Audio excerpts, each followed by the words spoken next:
Hey there, where are you watching from? Drop your city in the comments. On Thanksgiving, everyone toasted to my sister Rachel's promotion, even though she lied, manipulated, and backstabbed to get it. I sat there quietly, my fingers trembling slightly around the stem of a wine glass I didn't even want, listening to the room burst into laughter, pride, and clinking glasses, as if this moment had been ordained, as if Rachel was some kind of damn hero.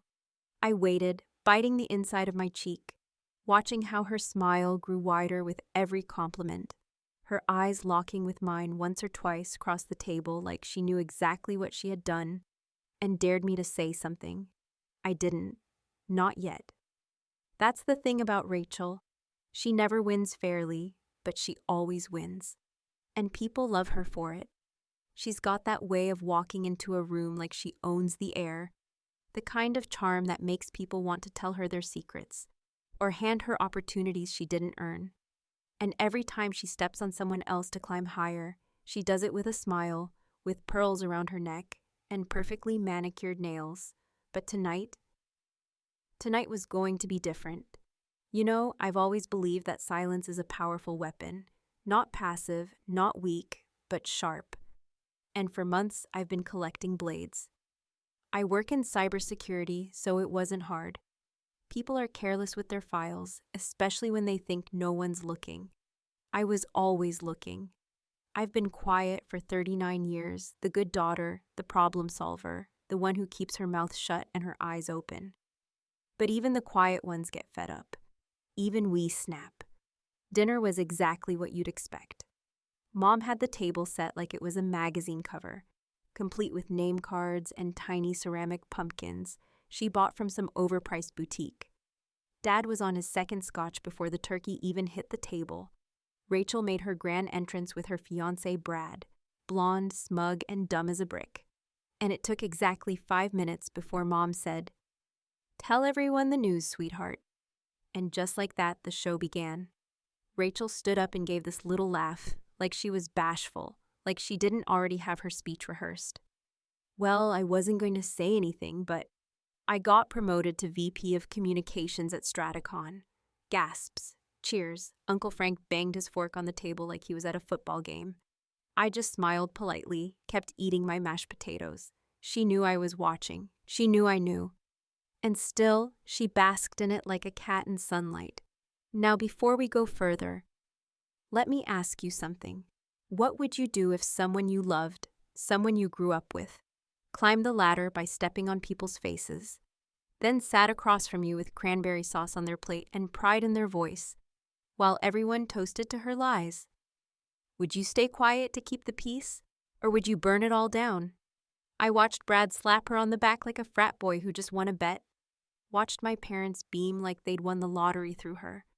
Rachel had always been the favorite, the one who got away with skipping curfew, with crashing Dad's car, with failing college calculus because she was too stressed. And every time she screwed up, I cleaned it up. I was the fixer, but she'd gone too far this time. She didn't just lie to the company, she forged documents, manipulated internal reports, and even deleted another woman's presentation file before a crucial pitch. I had proof of all of it. How? Because she told me. Drunkenly, one night 6 months ago, when she called crying about how the promotion was slipping through her fingers and she couldn't compete with these tech bitches who actually worked hard. Her words, not mine. I didn't say much then, but I started saving things after that. Emails, audio, metadata, every breadcrumb. So there we were, dessert being passed around, pumpkin pie and whipped cream making their rounds, coffee brewing in the kitchen, laughter, light conversation, all of it floating in the air like everything was fine. And then I reached into my purse and slid a small black USB drive across the table, right toward Rachel. It wasn't dramatic. I didn't stand up or make a speech. I just placed it there, slowly, and looked at her. She froze, mid-sentence, her eyes flicking down to the object like it was a bomb. Which, in a way, it was. Her fingers hovered for a second. Then she picked it up, trying to keep her face still. "What's this?" she asked, trying to sound casual, but her voice cracked just enough to betray her. I shrugged. Thought you might want to show everyone the real reason you got promoted. The room fell silent. I mean, dead silent. Like someone had hit the mute button on a remote. Even Uncle Frank stopped chewing. Brad looked at her, confused. My mother's fork clattered onto her plate. Rachel's smile twisted, faltering, and then disappeared completely. Her fingers tightened around the USB. I leaned back in my chair, folded my hands in my lap, and said, "You can play it now, or I can. Your call." Her eyes were locked on mine now. No smugness, no smirk. Just fear, raw and blinking fast, like a cornered animal trying to figure out if it still has a way out. And that's how it started. With pie on the table, tension thick in the air, and the first secret ready to spill. The night Rachel thought she'd be celebrated became the night she started to unravel. She just didn't know yet how much she had to lose. For a few seconds after I slid the USB across the table, there was a silence so heavy it felt like the entire room had stopped breathing. Like every person seated there suddenly became hyper-aware of their own heartbeat, of the heat in the room, of the fact that something irreversible had just been set in motion. Rachel, always the master of social recovery, tried to regain her composure almost immediately, blinking too fast and glancing quickly at our mother, as if she expected her to intervene, to sweep in with one of her chirpy deflections about how girls will be girls or Thanksgiving isn't the time for family drama. But even Mom, who had protected Rachel from consequences for most of her life, couldn't find her voice fast enough to change the direction of the moment. The air had shifted, and everybody at that table felt it. Rachel slowly turned the USB in her hand, her thumb tracing over the edge of the plastic. And for a moment I thought she might throw it back at me, might laugh it off like some sort of sick joke. But then she glanced at Brad, who was already giving her a look he probably didn't realize was readable, confused, concerned, suspicious. And her expression changed.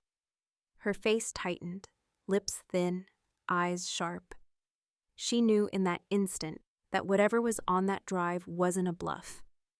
She also knew that if she didn't do something, if she just sat there like prey, she'd lose control of the room.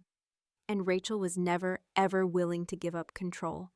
So with a shallow breath and the kind of false confidence only someone backed into a corner can muster, she stood up, walked to the living room, and plugged the USB into the side of Dad's old laptop that we'd been using earlier to show baby pictures.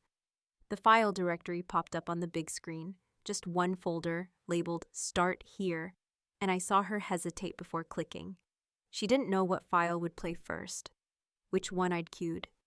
And that fear, the inability to steer the narrative, was already tearing her apart. She double-clicked the folder, and then, after one last glance toward me that practically begged me to stop this, to take it back, to give her a way out, she opened the first audio file. The voice that filled the room belonged to her.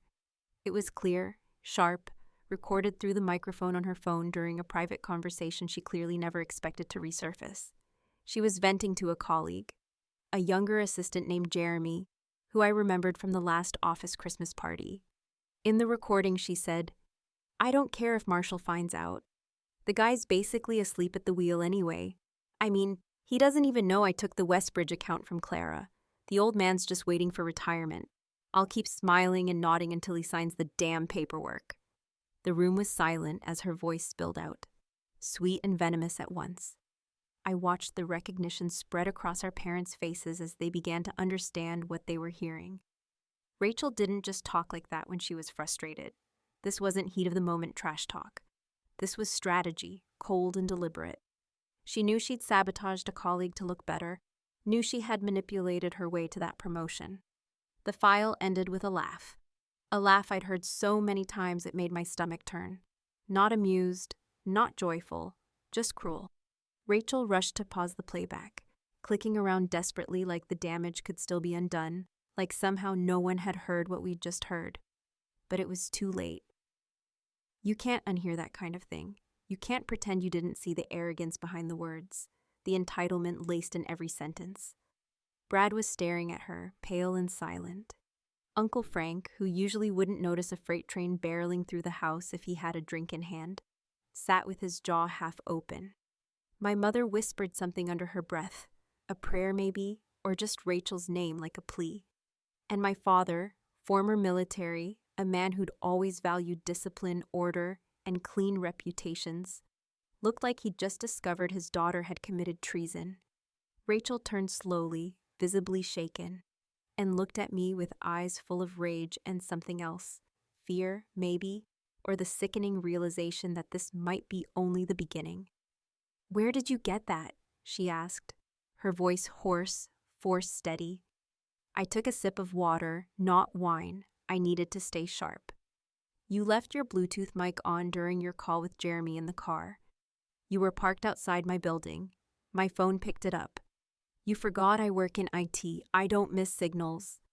There was a beat, a long one, and then our dad spoke, his voice quiet but hard-edged. "Is that true?" he asked her. Rachel didn't answer. She just stood there, blinking, shoulders slowly collapsing under the weight of what was unraveling. It's funny how quickly a room can change. 30 minutes ago, she was the golden child, the reason for champagne and homemade pie. Now people were seeing her without the mask.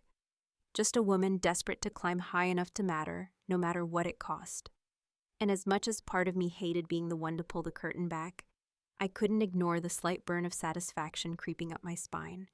I wanted her to feel it. The moment her kingdom started to crumble. I wanted her to understand that some of us remember everything. And more importantly, some of us know exactly when to speak. She reached for the laptop to shut it down, clearly trying to end it before more files could play. But I cleared my throat and said calmly, "That was just the first. If you walk away now, everyone here will always wonder what else I have. If you stay, we can talk about the recommendation letter next." And with that, the second course of chaos was ready to be served. The room had fallen into that kind of thick, suffocating silence where everyone knows something awful is happening, but no one dares to breathe. As if even the smallest sound might shatter the illusion that everything could still somehow return to normal. And in that silence, Rachel stood there like a statue made of glass, rigid, fragile, and moments from cracking, as she stared at the now blank laptop screen, her reflection faintly visible in the darkened glass, her carefully constructed image beginning to show fractures too obvious to deny. She turned slowly, as if hoping that the momentum of her movement might conjure up some kind of control again, some authority, but the weight in the room had shifted, and everyone could feel it, that subtle but irreversible transformation, where the golden child becomes just another person with something to hide. My father leaned back in his chair, arms crossed tight across his chest, in that way that used to signal the beginning of a punishment when we were kids, and my mother sat with her hands clenched in her lap, her knuckles white, eyes darting between us as if she could somehow telepathically will me into silence and Rachel into innocence. But neither of those options were on the table anymore, and the only truth now was the one I had brought to light. Rachel tried to gather herself, reaching for that familiar weapon of indignation that had served her well since childhood. The false outrage, the practiced deflections, the wounded look that always made someone else the villain, but her voice betrayed her. "You're digging through private conversations now? You seriously think this is okay?" she asked, but there was a wobble in her tone, a faint tremor that betrayed the fear she couldn't quite mask.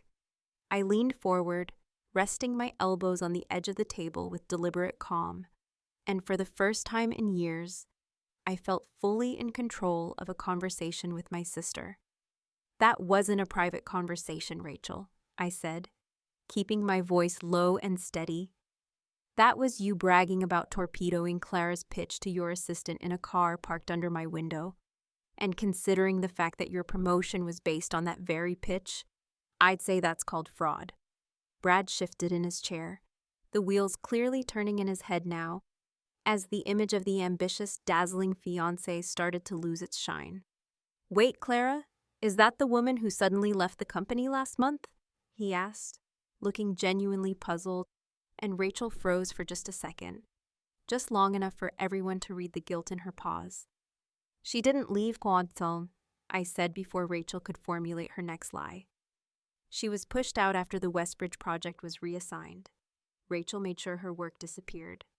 The system logs show who accessed the files. You deleted the final presentation the night before the pitch meeting. Rachel scoffed, that old reflex kicking in again. But even the sound of it felt brittle now, like something borrowed from another version of herself. You don't even work there, she snapped.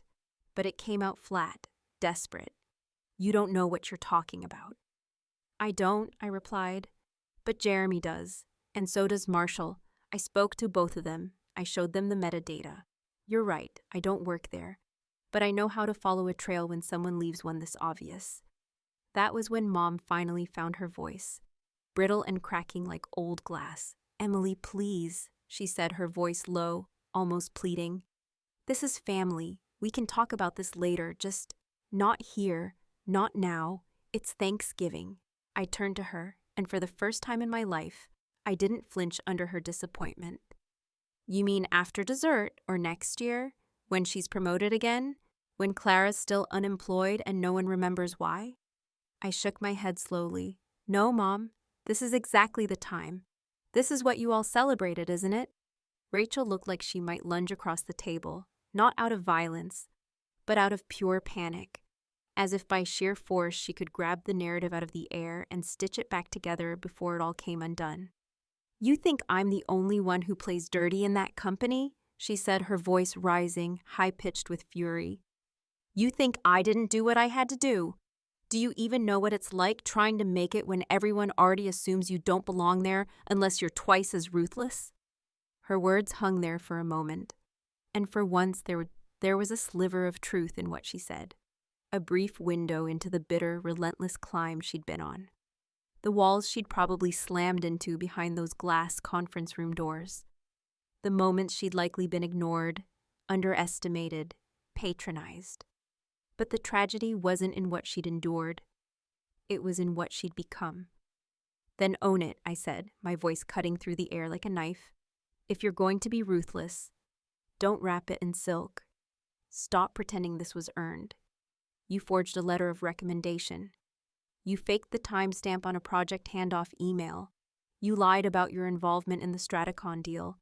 And I've got the original thread to prove it. She went pale, that kind of color drain that doesn't come from guilt alone, but from realizing that everything she'd built, every carefully selected word on her resume, every fake testimonial, every airbrushed anecdote in those polished interviews, could be dismantled by one simple folder full of truths.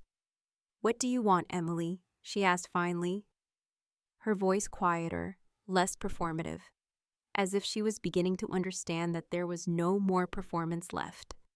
I looked around the table, at Brad, who couldn't even meet her eyes now, at our parents, who looked like someone had just told them their house was built on a sinkhole, at Uncle Frank, who was the only one who looked mildly entertained, sipping his bourbon like he'd been waiting his whole life to watch this kind of show. I don't want anything, I said slowly. You took something that wasn't yours, and you've spent your whole life thinking no one would ever call you on it. Tonight, I'm calling. Rachel sat back down, not because she wanted to, but because she no longer had the strength to keep standing. The air had changed again, cooler now, less electric, like the storm had passed but left everything in ruins.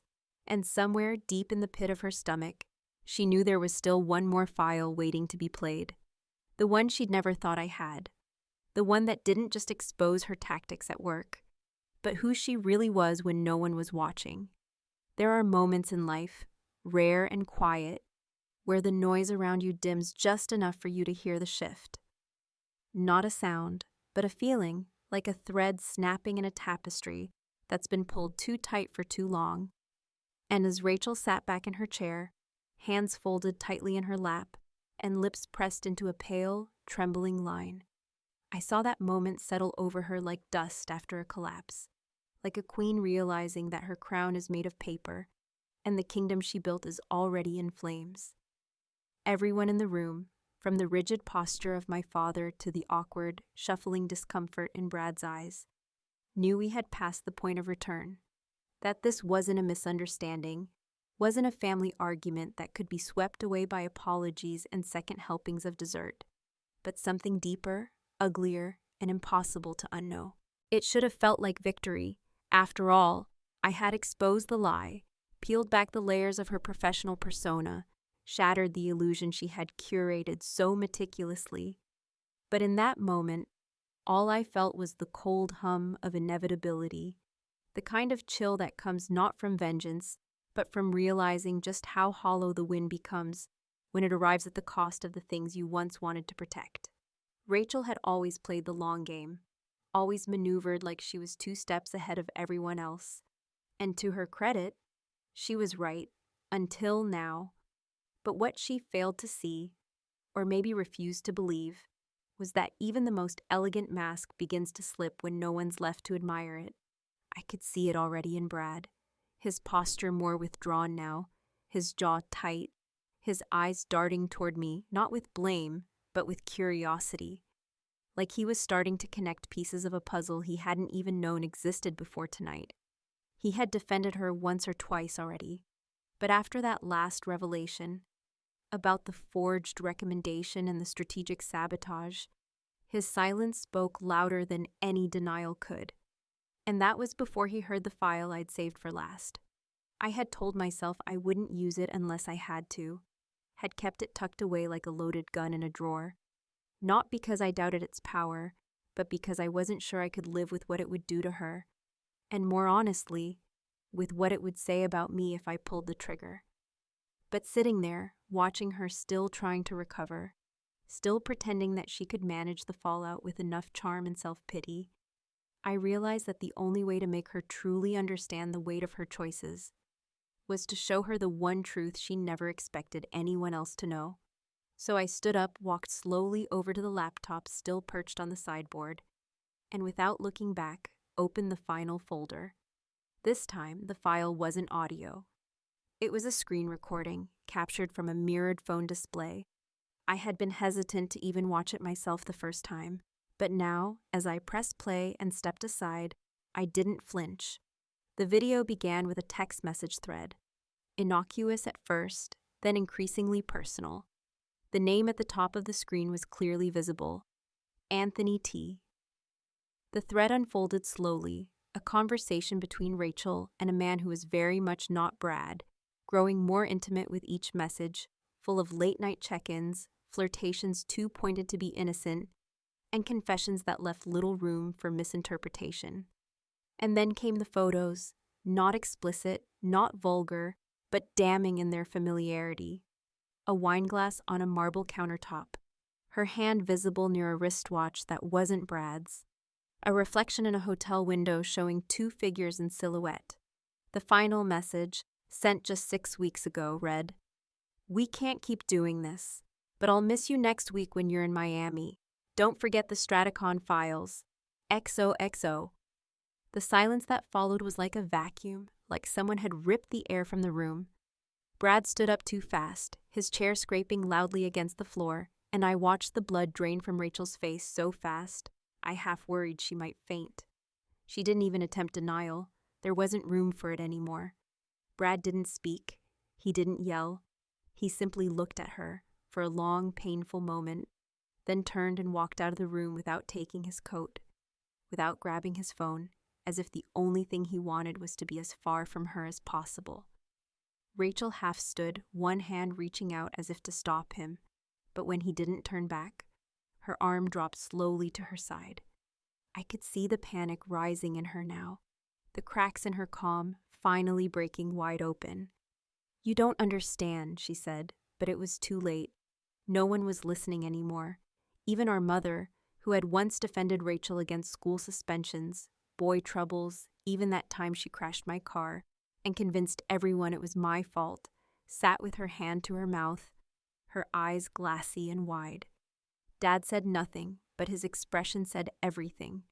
A kind of weary disgust that comes from realizing your child has not just failed, but lied their way into the spotlight and dragged the family name behind them. Rachel looked at me then, eyes wet, her voice shaking with a mix of rage and heartbreak that felt years in the making. "Why would you do this to me?" she whispered. You could have just told me you hated me." I didn't answer right away. I didn't need to, because it was never about hate. It was about truth. It was about watching someone play God with other people's lives and finally saying, "No more." But I still said something because I wanted her to hear the real answer, the one she had never even considered. "I don't hate you," I said, my voice calm. "I just finally stopped loving the version of you that never really existed." And with that, I sat back down, the screen fading to black behind me, the USB still lodged in the port like a final nail in a coffin. Rachel stood there for a long time, motionless, then walked away, not toward Brad, not toward me, not even toward our parents, but out the back door, into the night, her heels silent against the cold tile, her shadow flickering briefly as it disappeared. And just like that, the woman who had spent her life being toasted was finally alone. The house was quiet in that uncanny way that follows a storm, not the kind of natural stillness you get after laughter or routine conversation, but the heavy, suspended hush that lingers when something deeply human has cracked wide open, when words have cut too deep and truths have shattered too many illusions for comfort, leaving behind only the echo of what had once passed for family harmony. No one moved. No one cleared plates. The smell of burnt sugar still hung in the air from the pie that had been left too long in the oven, and the coffee machine blinked its idle light, forgotten. Outside, I could hear the faint rustle of dry leaves being swept down the driveway by a chill November breeze, as if the world had continued its quiet, methodical motion even as our little universe at that table came undone. Rachel hadn't come back inside. She hadn't slammed a door, hadn't screamed or cursed or broken anything on her way out, and in some twisted way, I think that unnerved everyone more than any explosion could have, because for the first time in her life, she hadn't had a comeback, hadn't tried to charm her way out, hadn't performed a teary monologue to recapture her audience. She had simply vanished into the dark and left us all with the ghosts she could no longer keep hidden. My mother, still sitting at the table like a porcelain figure too delicate to be moved, reached slowly for her wine glass, and though her hand trembled slightly, she didn't spill a drop. My father, ever the embodiment of silence as authority, didn't speak, didn't move, just stared at the now black television screen with the remnants of Rachel's betrayal burned into his thoughts. And I was tired. Not triumphant, not vindicated, not even fully relieved. Just bone-deep tired in that particular way you get when the battle's over and the field lies smoldering, not because you regret what you've done, but because winning something like this never really feels like victory. It feels more like survival, like pulling the thorn out after it's festered far too long and realizing that now you have to deal with the wound. Darren, who had been silent throughout the night except for the occasional squeeze of my hand under the table, finally leaned over and whispered, "Are you okay?" And though I nodded, I didn't answer because I wasn't sure what okay meant anymore. Not with the truth out, not with the family unraveling, not with Rachel somewhere in the cold, probably trying to figure out what had just happened to her perfectly crafted world. I stood eventually and began quietly stacking the dishes. Not out of obligation, not even out of politeness, but because the movement gave me something to do, something tangible to focus on, while the rest of me felt like it was floating just slightly above reality. My mother tried to stand and help, but I stopped her with a glance.